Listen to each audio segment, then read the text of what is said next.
never second that.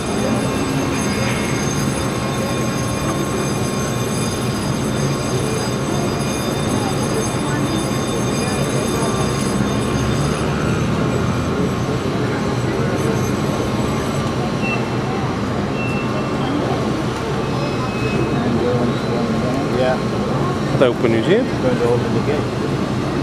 I'm going to into a little bit of Panama's history, utilizing dates in a chronological order. In the year 1502, Christopher Columbus sailed into Limon Bay. That's the first thing that we saw as we entered the water. Now he spent a few days there looking around, a little exploring, and I'm sure that he did not imagine that only 50 miles away there was another ocean, almost twice as large as the one that they were accustomed to be.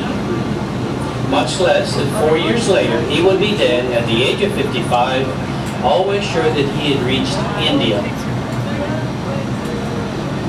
Now he did encounter the natives of the area, and well, he figured he'd reached India, so he called them Indians. In fact, that is supposedly where the name originated. In 1513, Balboa arrived here and decided to explore inland. Now, just in case he found another body of water, he ordered that his ships be dismantled.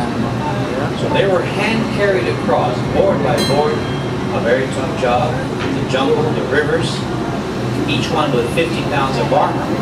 But they did it. Balboa discovered the Pacific. He named it. He also claimed it and every bit of land that he touched in the name of Spain. Considered the largest real estate claim ever. From here, of course, it continued farther south. Pizarro took off from Panama on his conquest of the Incas. Now, 1517 was not a good year for Balboa.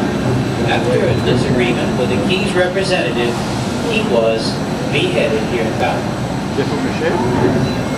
1519, they founded Panama City on the Pacific, oldest city in the Pacific coast of the American continent. They also started construction of a counterpart city on the Atlantic called Portobello, beautiful port. So now they had cities on both sides, but getting across was still tough. In 1534, the King of Spain, Charles V, sent engineers to actually study the possibilities of building a canal. And they came over, made all of their surveys, but eventually reported back to the king that this was out of the question. No way of building a canal in those days. Instead, they built what was called the Royal Highway, a cobblestone trail 3 feet wide, which divided Panama and about.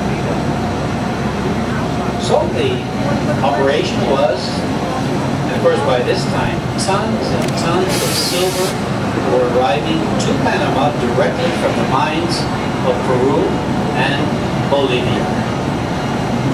Panama City at that time became the richest city in the world. So ships would bring up these treasures to Panama. Their mule trains would bring it across using the Royal Highway. And there in Portobello, it was loaded back on ships, and across they would go towards Seville, Spain. Sounds easy enough. Of course, there were pirates with the ships coming from the south, bandits to attack the mule trains, and then the pirates of the Caribbean waiting for the ships going across. But regardless of that, more commerce, cities grew, and very, very important as a passageway.